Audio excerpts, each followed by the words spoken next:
Welcome to the holiday, Pesach holiday, impromptu talk by Rabbi Pinchas Winston. This was not planned, so we expect an exciting surprise. It is entitled See Split. It is sponsored by the Bring Them Home organization that you can find at bringthemhome.org.il. You can also are encouraged to go to Israel Torah YouTube channel, the youtube.com/Israel Torah. There you can sign up and you can press notifications, subscribe and press notifications in order to get this and many other live webinars that we sponsor. You are also encouraged to visit the rabbi's website called 36.org, where you can find his books and his talks and much more. So without further ado, Rabbi Winston. Thanks. Chag Sameach. As Josh pointed out, we weren't planning this, but he's working. There's no reason why I shouldn't be working too, especially since we're now getting close to the end of the Chag, the holiday. It's a special opportunity that, aside from the fact that we eat a lot of interesting food and delicious food for that matter, gain a lot of weight probably too. But it's something that has to be talked out because like everything in life in general, but certainly when it comes to Torah Judaism, that there's so much below the surface, and you just have to poke your head down, like break the surface of the water, so to speak. And in this case, water is very appropriate because Torah is water as compared to water. And take a look at what's going on below the surface, because that's where all the opportunity actually is, and it's important for us to do that, because otherwise it comes and it goes, and before you know it's over, and you're putting everything away, and you didn't gain, aside from the weight, didn't gain that much from what the holiday has to offer. This is not just a technical run through. This is not just a commemoration. We hold very specifically, and Kabbalah says it right out, that every holiday is a door opening to a different era, a different epoch, a different level of divine light. Like, it's not a light that is applicable today. If the light was available today easily, we wouldn't require a holiday to access it. But it's a light that especially Pesach, corresponds to much later in history. So it's a much higher, more intense level light with tremendous potential to allow us to accomplish great things. And when Pesach rolls around, especially Leil Seder, the first night, that door opens up, and you have to be ready to use it. You have to, be willing to make the effort to get out of it what it has to offer. So that's the way I felt tonight. But tonight's class, just in a sense, this is more of an opportunity for me than anyone else listening, because it allows me to focus myself on these ideas and to remind myself what we're trying to accomplish and get to. But we'll start kind of in a roundabout way, because it is Shvi Shel Pesach. It's the seventh day of Pesach, which basically traditionally that's the time the Jewish people actually crossed the sea. The sea split for them on the seventh day of Pesach. Some people even have a tradition to set up buckets of water and walk through it on the night of it itself to celebrate the miracle that took place. We did actually walk through it to the next morning. The sea began to split, as the Torah says, the night before. The next morning we walked through, and it was a phenomenal miracle just on a simple level. The very fact that there was these walls of water, and you have dry ground, and you could see the fish and whatever inside the walls of the sea, and you can actually reach in and grab a fish or two or something, to eat. And the Gemara says even further. It says that actually it's split in 12 lanes, one for each of the 12 tribes. They actually had their own lane, and not just that, but it didn't go across. It actually went in a semicircle. They actually went in a semicircle, and they ended up back on the same side. But the Egyptians got drowned along the way, and all the riches washed up on the shore. And I guess the tribe on the inside got across faster, or around faster, because it's a smaller semicircle. But lots and lots of miracles. As you see in the Haggadah itself talks about how many miracles took place at the sea, not just in Egypt, but also at the sea. And there's a lot going on there. But one particular point that for me was a game changer. It was a really interesting idea, very, very deep idea, for a number of reasons, because it answers a very important question, but it also sets up a perspective on life that is important to understand for the sake of being able to make the most out of life, to be able to understand how God works in this world and to work with God, because that's what we're always doing. We're partners. We're here to be partners with God in our own personal fulfillment. We work together with God to achieve our own personal fulfillment, but also to bring creation to fulfillment. That's the opportunity. And you have to know your partner. You have to know who you're working with and how he works, and what the opportunity actually is to participate in that process. So that comes out very much here. And it's something that gets overlooked tremendously. But the story is they get to the seashore. Well, do that tongue twisting thing about the seashore, but they get to the seashore, and of course their backs are to the water. The Egyptians are up there, ready to pounce, ready to attack. That's their thing. And there's a pillar of fire that separates the two camps so that they can't get to each other. Or at least the Egyptians can't get to the Jewish people. And then God splits the water in fantastic style. And of course, the Jewish people are able to cross it, and the Egyptians follow, thinking that it's their God who actually is doing this to trap the Jews. And they follow, not Pharaoh, he stays on the shore, but the army goes in, and of course the water starts to cave in on the Egyptians, and they get drowned. And they are finding things in the sea, like wheels of chariots and things like that. And there's actually I think a stone down by a certain point called Piachirus, which has an Egyptian name as well for their god, their Avodah Zarah. And there's an inscription that says this is the place that the Egyptian army went down to its destruction. It doesn't say why or how, but this is where they went in the sea somewhere. And it's been there for a long time. I think they were using to tie camels and things like that.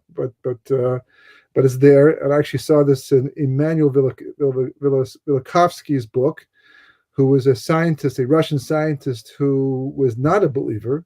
And back around I think 1948, he was on a sabbatical, and he decided that he was either going to prove or disprove the exodus from Egypt. And I think he certainly didn't believe it in the beginning, but how could so many people have a story like this, and yet there's no truth? On the other hand, there was no evidence at that time for it. So he began to investigate all of that to see where the evidence was and why it didn't exist. Today, they actually have certain satellite imaging processes where they actually can look down at the earth. I think they developed this to discover oil, to find where oil was below the earth's surface without having to dig all the time and just pot luck, just trying to reach where it might possibly be. So now they can actually discover cavities in the earth 25, 30 feet below the surface. And in the process of doing this, they actually turned it on the Sinai Desert, and they found that there's like 25 feet below the surface, there's like a level of ground that's packed, very tightly packed in a way that would only happen there if you had millions of people walking over it at one time. A tremendous piece of evidence in favor of the Jewish people crossing the desert and getting to the Yam Suf, getting from Yam Suf to Eretz Yisrael. Not that we need proof. The Torah says it. We believe that. But it is obviously fun to see and hear things like that. But one part of the story that comes out is actually alluded to in the special song that the Jewish people sang to thank God for the miracle. It's called the Shir Shel Yam, right? The song that they sang at the sea. If you look at the Sefer Torah, set up like bricks, like what we call Shira. It's different than a song you hear on the radio or you sing at the Shabbos table. It's Shira is more like a vision. It's like a prophecy. It's like a poem almost in a sense that praises God for some fantastic miracle that's taken place. And it's distinguished in the Torah by the way they actually write the verses. They're very short. They are built. It looks like a brick structure, the way in the Sefer Torah itself. Check it out for yourself. And in there are different verses referring to God and what he's done, and how great he is, and the miracles and happened to the Egyptians, etc., etc., etc. And one of the verses in there says, Yemincha Hashem tir'atz oyev. The right hand of Hashem versus the Koyach is great in strength. And then it says, and the right hand smashes the enemy. Tir'atz oyev, which is what happened. God went ahead and drowned the Egyptians, smashed the enemy.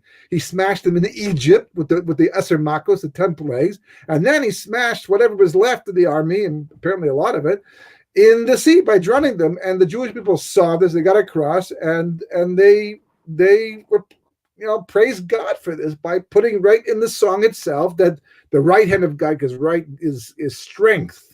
Right, the right is the strong hand of God that destroyed the enemy. Tears Oyev. We say this every day in Pesukei de Zimre, the introductory psalms that we say in advance of Shacharis, the morning prayer, and we say it on Shabbos too. It's a very important part of the prayer that we say in the morning. And even though you don't have to stand up for it, many people do stand up for it because it's such an important prophecy and thankfulness for this fantastic miracle that took place to save the Jewish people. And no one thinks twice about it. I mean, every verse, first of all, the words are hard to understand. So you look at Rashi, for example, who explains the Chumash. So you get to the Shir Shel Yam. There's not a lot of verses, but a lot of Rashis, like 2/3 of the page is Rashi explaining these verses and bringing examples what they're talking about. So, but that's poetry. That's the way it works. That's Shira in the Torah, and we don't think much more than what Rashi's explaining. But of course, there's always Sod, there's always Kabbalah, there's always the Rizal, and the Rizal, he comes along and he opens the whole thing up. The truth is, the Zohar also discusses this, but the Rizal explains it more in depth. And the Rizal says, look at the words tiratz, crushes, oyev, enemy, and you'll notice, I mean, I didn't notice until he pointed it out, but after he pointed it out, you will notice that the letters tiratz actually spell the word saras, which sarat or sarat, depends how you pronounce it, but saras basically is translated into English as leprosy. But in the Chumash, it's like a special, it's a spiritual, it's a physical ailment that first affects a person's clothing, their house and their clothes, and eventually the body. But it comes for a spiritual reason, not due to an infection, physical infection, not due to some physical illness. It comes because God sends it to the person. And one of the main reasons why he's speaking Lashon Hara about somebody else, even about Eretz Israel, speaking derogatorily in a way that's not permissible, a person will get these things on their hands and on their body, whatever the case may be. And when it happens, they're sent outside the camp. And as Rashi explains, where the Gemara explains, that this is one of the ways that God wakes the person up to what they've done, because when you speak Lashon Hara about somebody, then you cause people to separate from one another. You can cause breakups in relationships. It's the opposite of achdus, of unification. So the Torah says, if you're going to be someone who's going to cause this to happen to others, so we're going to let it happen to you. So we're going to let it, you should be sent out of the camp for 7 days. It's a whole procedure for becoming purified. It's a balagad. It's a balagad. It's not we're speaking Lashon Hara, that's for sure. Today we don't have it so much. Maybe you bite your lip or something, but we don't. Some people don't feel so afraid to speak Lashon Hara. But in those days they were, because it was a difficult situation to get out of and to go through, and embarrassing on top of all of that. So that's why tsaras came to a person. So what we're doing here, we don't know yet. But the word oyev, which means enemy, is actually also the letters Eov. Aleph, Yud, Vav, Beis, Eov. Now, who is Eov? In English, that's Job, right? And Job is somebody who, you look at the story itself, it's kind of strange. It actually begins very differently than every other book of Tanakh. Usually what happens in Tanakh and the Chumash, the story begins somewhere that it builds towards, gives you background information, and then it builds towards the main point, and then it moves on. Not the book of Eov. The book of Eov starts off in a very unusual way. This is God talking to the Satan, the Sitra Achra, the devil, what do you want to call him, and the Sitra Achra has been roaming the earth. And he comes back and he says to God, I have gone all through this earth, all through this world of yours. I've checked on everybody. And I got to tell you, there's been nobody as righteous as Avraham Avinu. He was special. He was Yotzim Neklal. He was unique. No one like him. And God doesn't say, you're right. He was definitely like, God says, oh yeah? Have you checked out my righteous Eov, my righteous Job? Have you checked him out? I know who he is, but no, he's really good. He's a special, and the Gemara talks about how wonderful a person he was. I mean, he was generous and he was humble, and he was full of blessing. People, he gave money out, and when he gave money out, right, people who had it were blessed with it. They couldn't say enough nice things about Eov. And still, the Sitra Achra says, yeah, but you made him rich. He's got a nice family, lots of kids. Everything's going well for him. Who wouldn't be a righteous person like that? So now the bet's on, right? So guy says, no, he's through and through. He's the real deal, this Eov. And the Sitra Achra says, can we test him? Right? God says, yep, you can take away his money, you can inflict his body with the boils, which is like tsaras. It's a form of tsaras, basically, the boils, and you'll see. He'll stay true to me. And he does exactly that. And Eov does stay true. And then, it's a disaster. I mean, his children are having a big feast together, and the house collapses and kills everybody. All this is just wipes them out. All the money he had gets lost one way, another way, and he's broken. He's poor. He goes from the height of heights to the lows of low. And yet, what does he say? I came into this world with nothing. I will leave this world with nothing. And God is just. I mean, I missed the bus. And I start questioning, where's God when I need him? I can't pay a bill, and I'm all panicky. And he loses everything, aside from all the humiliation. But it doesn't concern him. He stays with God the whole way through. And the Sitra Achra is not convinced yet, because he doesn't stage anything else. So first is the money, and then comes then he inflicts his body. So God says, yeah, you can inflict his body. And you'll see, and then Eov starts to lose it a bit. He starts to, he's good. From what I read, I'm impressed still, but the Sitra Achra is not so impressed. At anyhow, so the whole story, unfolds, and Eov complains to God, and he says, maybe you confused me. The Gemara says that he actually asked God. Maybe you looked in the phone book looking for Oyev, which means enemy, and you found Eov and got mixed up over here, and therefore you got the wrong guy. That's what Eov says to God. You got the wrong guy. Well, what did I do to deserve all of this? And God says, no, we don't make mistakes up here. The Gemara gives examples of how precise God is in the way he runs his world to tell Eov. And then he says to Eov, were you there when I founded the world? Fantastic line. Were you there at the beginning? You think you know everything? You think you understand the whole situation because this happened to you, all of a sudden doesn't make sense to you? But you never considered, even before, when everything was going well, why you even had all that you had. You understand the mechanics of history and the dynamics, of the past, and how it builds to the present and then leading to the future. It's like, how could you, how can we ask anything about God? We don't know the big picture. A slice of it, our own personal stuff. We kvetch. I don't like this. That's fine. That's honest. I don't like the situation. I don't like what happened to me. I don't like where things are going, and it scares me, makes me nervous, etc. Okay, that we can understand. But the question, how is this just? Well, how can you even? You can say, how is this just? God, I just want to know. Obviously, it's just. But how is it just? But. Yeah, he does. He asks the question. God says you can't answer the question, and the story ends off basically on a happy note, where Eov rebuilds his family once again, gets back his property, and happily ever after. But the whole story is so bizarre and so strange. Why? The Gemara learns out from this thing a very famous statement that we use: "Al tiftach pele satan." Don't open your mouth to the Satan. This is very important advice. Very important advice. What does this mean? Don't say anything or do anything that's going to invite divine judgment. That's what that means. Why? Because if you make people jealous, if you do it in a way that that's not normal. If you're acting yourself normally and someone else gets jealous, it's not your fault. Don't worry about it. That's their problem. But if you're going to be flashy, if you're going to be outwardly, flashy, you're gonna display what you have and who you are and be arrogant and attract unnecessary attention to yourself. That opens up the courts in Shemaim, and that brings judgment on a person. And that's what God did. God, have you seen my righteous Eov? Oh, what?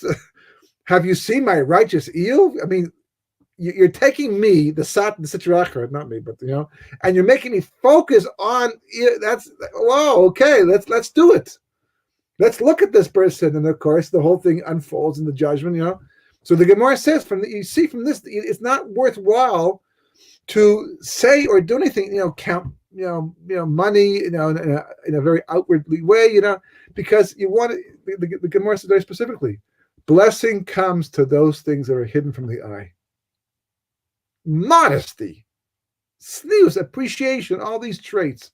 But the moment you're going to be outwardly, visible, you make yourself more than is necessary, you invite judgment. That's what the Gemara learns from the story of Eov over here.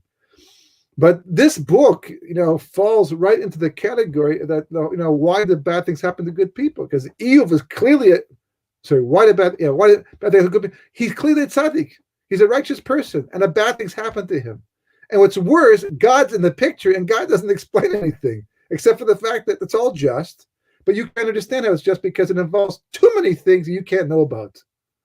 But it does say it's just. But people, have built entire philosophies in the book of Eov that have not gone in favor of God because a lot of questions left hanging. So the Arizal comes along and he says the following things. You know why it says Tsaras Oyev, which is an allusion to Tiras Oyev. I have to get them straight in my head. Tiras Oyev, which is an allusion to Tsaras Eov. You know why there's an allusion to Eov's problem here in the Shir Shoyam? Because this is where it begins, right here. This is where Eov's problems begin. The book of Eov begins when the Jewish people have to cross the sea. And God showed them something. It says that even a shifcha, a simple handmaid, had a vision of God and the way he runs the world that even the prophets like Yechezkel and Yeshaya and Yirmiyahu, they didn't have. And they were on very, very high levels. Unique moment in history. And one of the things that God showed them was that Eov was the reason why they were saved. The story of Eov is about this. How? What? Where? Okay, what's the connection? Oh, so we have to go back a bit. Let's go back 116 years before the splitting of the sea. And just in case you're wondering, Eov lived hundreds of years, and you could do it in those days. And he was a righteous person for sure, and he was appreciative of everything, but he made some mistakes. And one of those mistakes were that Paro, aka Pharaoh, right? He had a basin. He had a council, and it was made up of Bilam, right? Parshas Balak, Bilam, the guy to curse us, and Yisro, otherwise known as Yitro, right? Jethro, the father-in-law of Moshe Rabbeinu. He was a famous guy in those days, and Eov. Those were his three prime advisors, apparently, according to the Talmud. And when Paro was trying to decide what to do with the Jewish people, he invited them over and he spoke to them and they talked about it. And Bilam said, kill them, get rid of them. They're we can't have them in the world. He hated us, really did, and that was his vote.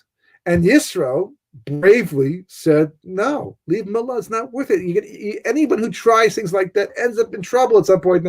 Just let him go. When I send them back to Canaan, fine, but don't harm them, don't hurt them anyway, because God will come after you in the end. And Paro didn't like his advice, and that forced Yisro to run for his life at that point, which he did. And he was, of course, rewarded greatly by, first of all, being the father-in-law of Moshe Rabbeinu, the great Moshe Rabbeinu. He became a convert, and his descendants sat in the Sanhedrin. So, he was in the right crowd. What about Eov? What did Eov do? So the Gemara says that Eov simply said, I don't know. I plead the Fifth Amendment. I don't have to tell you, Paro, I don't want to get involved in this thing. So he was the deciding vote. Now, who says Paro would have listened to him? Doesn't make a difference. That's not what God looks at. God looks at what you did. So if Iyov said, I believe that what Yisro said is the right thing, then he would have been rewarded. Even if he got killed in the spot, he would go to the world to come and be incredibly rewarded, but at least in this world too, if possible. He doesn't do that. He abstains. So the vote remains 1 against 1. Paro decides for himself, and of course the rest is right there at the beginning of Parsha Shmos onward. And the Zohar goes one step further. The Zohar says that Iyov advised Paro and said to him, you can afflict their bodies and you can take their money, but don't kill them. That's what Iyov told. And that's where the Rizal goes, because this is the Zohar. The Zohar is like deeper. It's like more specific, more explicit.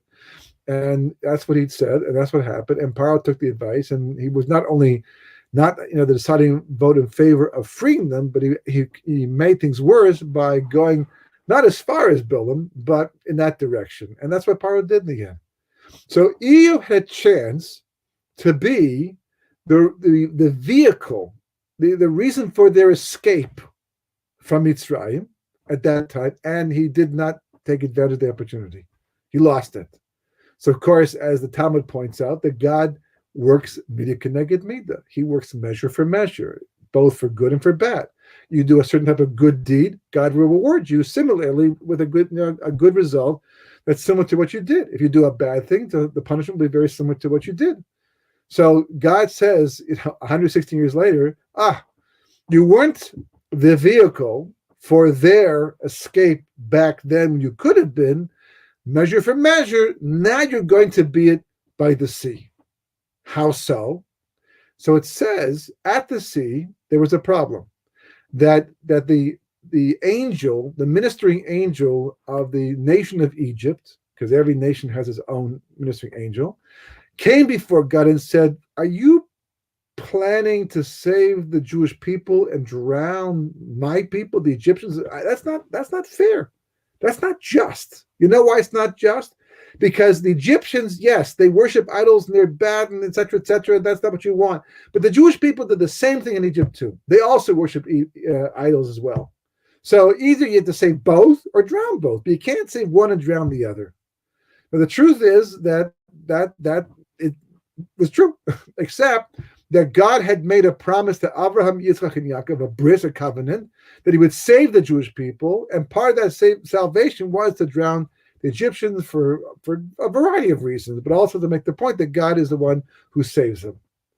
And they were kind of like this, the fall guys, literally into the sea.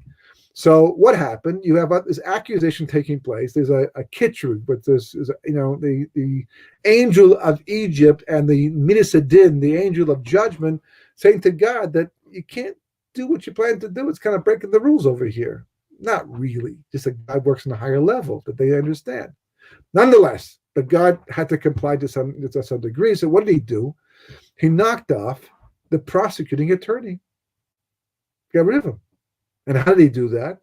He said, "Oh, by the way, because what's the prosecuting attorney doing?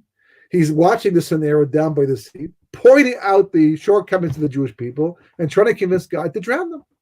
Among other problems that the Jewish people had, there's also an idol that was being taken across the sea with Mich, who was from the tribe of Dan. But whatever, that's what he's doing. And in order to remove him from the situation and split the sea, he had to send the Sitra Achra someplace else. And that's where the book of Iyov begins. That's why it begins in the middle. God specifically opens his mouth about Iyov to attract the attention of the heavenly prosecuting attorney. So he would leave the sea, which he did, and leave the Jewish people free to cross it. And that's what happened. When the story of Iyov begins and the angel goes out to go check on Iyov, that's when God goes, puts the sea. The miracle takes place. The Jewish people get up across. By the time the Sitra Achra gets back and realizes what's happened over here, it's too late. It's too late. They've already crossed the sea. It's, that's what happens, basically. There's a few details, interesting points along the way to do with chametz and all that, but that's perhaps for another year. But that's what, right there. So the Jewish people were shown this vision of what happened, that the Iyov, he got his measure for measure, right there at the sea, the right moment, the right time. And as a result of the Jewish people could have the miracle happen for them, even though they didn't merit that miracle, and they were saved in the process. And God said, you should know what happened over here. I'm going to rip open the heavens and show you the whole story, and they saw it. So therefore, they built into the Shir Shel Yam, the Song of the Sea, in order to allude to it, that we would know about it, and that they would praise God for this unfortunate situation for Eob, but very fortunate for the Jewish people. And the Arizal happens to point out another interesting fun fact that we need to know to understand the story of Eob as well, and that is that Eob was the reincarnation of Terach, who was Abraham's father, and he didn't finish his tikkun, his rectification, while living the life as Terach. He died at a certain point only in the process, and therefore he came back as Eob to finish that rectification. So even though it was kind of like punishment on one hand for not having freed the Jewish people back earlier, it was also not punishment in as much as it was a tikkun, a rectification process for Terach, so he could leave this world in perfection. And all the strings get tied up very nicely, because God can do that. He orchestrates everything down to every last detail to make sure it all works. There's nothing left hanging. We might think things are left hanging, but it never is. God ties it up so beautifully, whether it involves 15 people, 15 million people, 150, it doesn't make a difference. It all gets everybody in the proper place in the proper time. And that's the story of Kriyas Yam Suf that is alluded to when the Shabbos, we have Shvi Shel Pesach, and we say the Shir Shel Yam for the Kriyas Torah, for the Torah reading itself. You can have this in mind. You get to the verse Tiras Oyev that's talking about Tzaras Eob, that how God saves the Jewish people, and how very often things are taking place behind the scenes that we're not aware of to make it happen. That's a very important part of the entire process. But there's another aspect, another element of this entire thing that's important to understand really what it means to have left Mitzrayim. Because as the Haggadah says, everybody has to look at themselves as if they too left Mitzrayim. Talking past tense, meaning that not that we're doing it today, but that if it wasn't for the fact that our ancestors were taken out, we wouldn't be here today as the Jewish people. Might be born in somewhere else, but we wouldn't be the Jewish people, because there would be no Jewish people. So therefore, the fact that God took out our ancestors is kind of like as if we ourselves left as well. So therefore, we too should have the same, or at least a high level of gratitude for Yetzias Mitzrayim. The truth is that, and we spoke about this before in the past, that Mitzrayim is more than a place, it's also a concept. And even though the Haggadah talks about it in the past, it really is an ongoing process. Yetzias Mitzrayim is a work in progress. It was not complete. It was not finished off. Clearly, it wasn't finished off because we never got to the end result, only partially. First of all, we lost 4/5 of the Jewish population, or what was the descendants of Yaakov in Makas Choshech, in the plague of darkness. 12 million Jews, or 50 million Jews before the plague of darkness. 3 million survived. 12 million died in the plague of darkness because they chose to stay in Egypt and not leave with Moshe Rabbeinu and go to Eretz Canaan.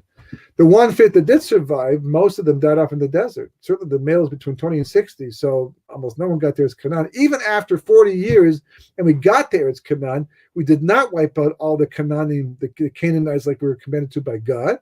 And as a result of that, we never fully got the land, and it was never a perfect redemption from the beginning and all the way through. And so therefore, we are in fact in the process of completing what began back then. So even though we have to look at ourselves as if we too left Mitzrayim, the truth is we have to look at ourselves as if we are leaving Mitzrayim, still in the process, almost like as if frozen in time.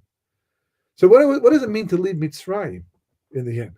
So I'll tell you, there's an interesting thing. I'm just working on a book right now about Eretz Yisrael, and to try to explain what's the big deal? Why is it so great? Why is it so elevated? Why is it so important? The Gemara makes a statement that says that Eretz Yisrael is the highest land in the world.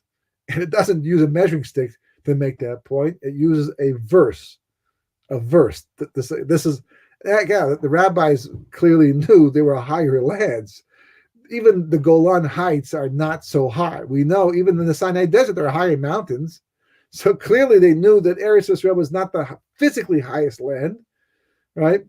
It means spiritually highest land. But why? How? What makes it so spiritually high? So I'm working on the book right now, talking about what it means on a simple level, on a Kabbalistic level. But one of the points that I sort of got to in this process is discussing the whole concept of reality. Like, what is reality? There's it's a word we throw around all the time, but the truth is it's a very abstract concept. Like, what really is reality? So I looked up an article to see what the scientific world was saying as of today, and they basically identified three aspects or three approaches to reality, three theories of reality. They called it. One was called, actually, let me just bring it up here, because the first one is called,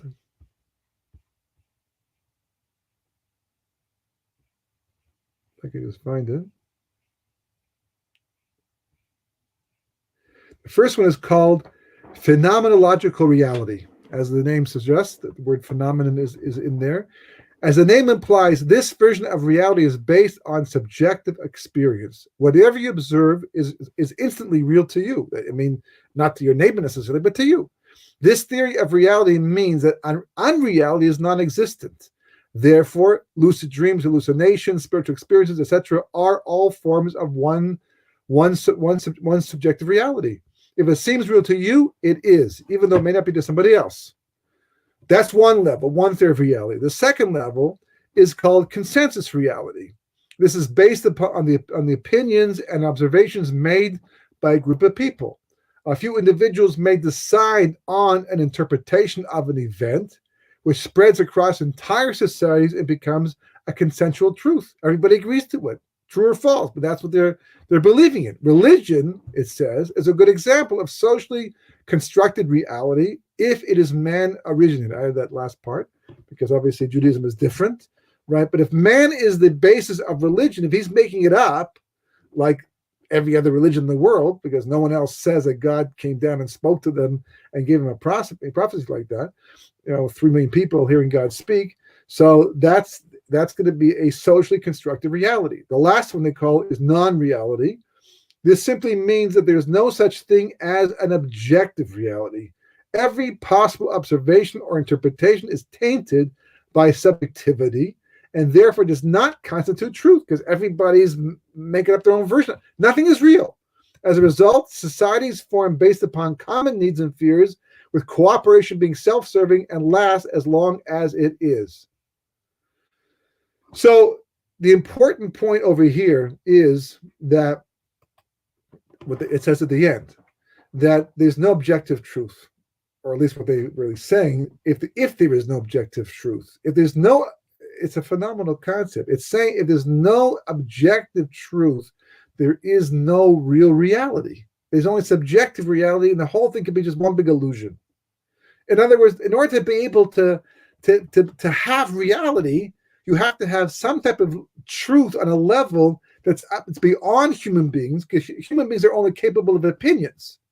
They cannot have an absolute point of view because by definition, we're biased. We're built that way. We're wired that way. We're born with a certain outlook, or we're born with a certain soul, but we develop a certain outlook. There are things affecting the way we think that we're not even in touch with. They're so deep-rooted inside, we can never get access to them to know if they're right or wrong or change them. We have hang-ups. We have perspectives. We have opinions. So everyone's subjective. Societies are formed based upon a commonality amongst different opinions, but it's still just opinions.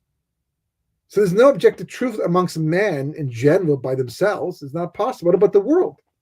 What about the physical world beyond us? Is that like an objective truth? Well, according to quantum mechanics, no.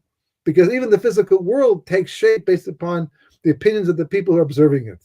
Very abstract concept, but very fascinating, So where is there objective truth, and where is there objective truth? So the only way to get objective truth is to rise above everything. In order for something to be objective, it has to be beyond the world of man. It has to be beyond the physical universe, because the whole physical universe, we're saying, is based upon the opinions of people. How it's going to unfold and all that history is very much a function of people's perspectives and observations.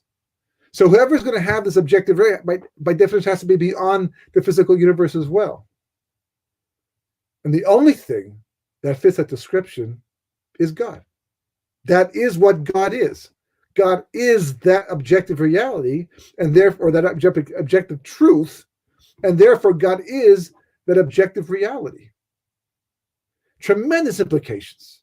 Tremendous implications. But the most important one that really comes out through the Seder and Yitzhak Mitzrayim, what was God really giving to us at Mount Sinai?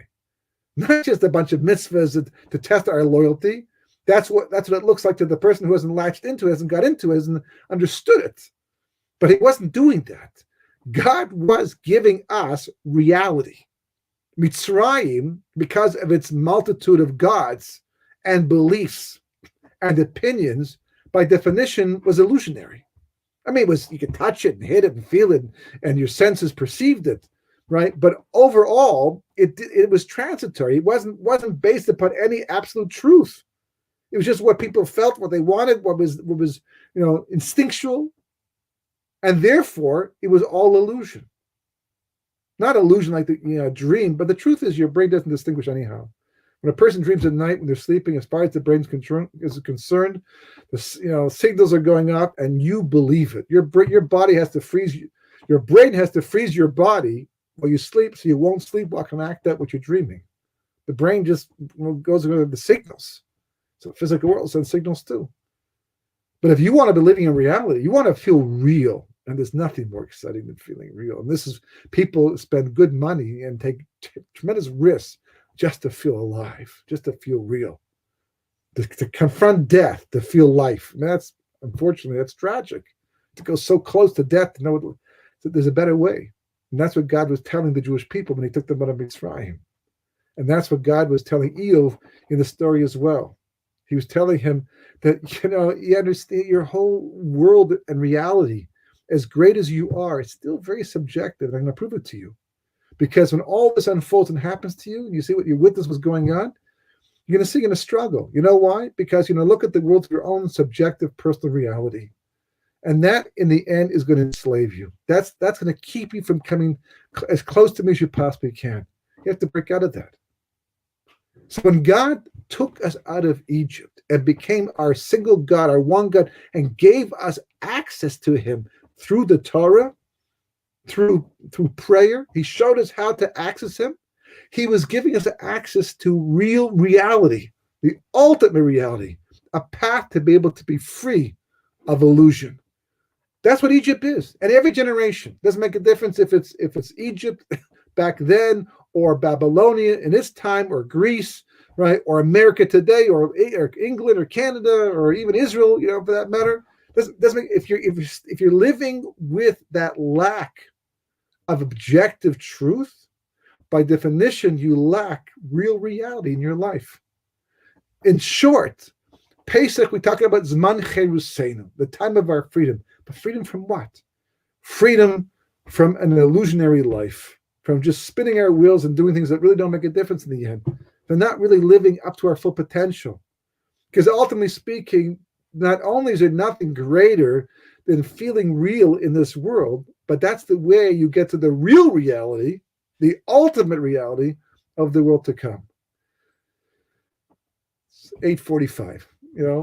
It's obviously a major discussion. Maybe perhaps we'll talk about it a bit more after Pesach too, God willing. But as we go into Shvi Shel Pesach and we contemplate, what it is that we're supposed to become in our lives, the directions we're supposed to take, and what God has given to us in this holiday, this wonderful holiday of Pesach that lasts 7 days here, 8 days in the diaspora.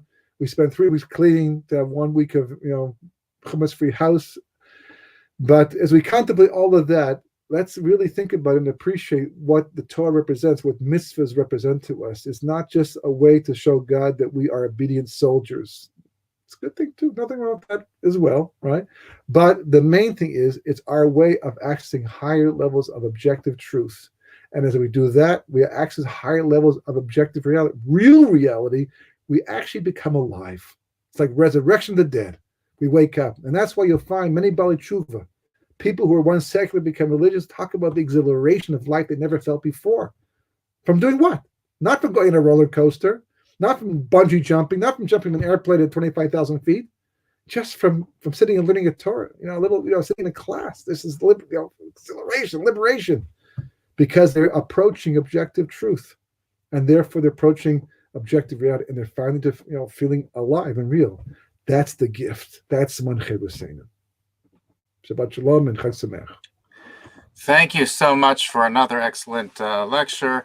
We want to again encourage those that have not yet done so to go to the rabbi's website, 36.org. There you can find his many books that he has authored, as well as his access to his lectures and other things that he's involved with.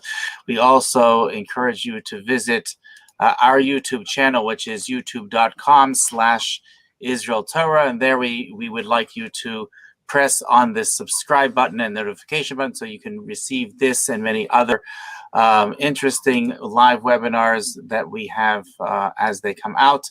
And with that, we wish everybody a happy holiday, Chag Sameach, and we look forward to next week, another exciting lecture coming up. Thank you so much. Be well. Okay.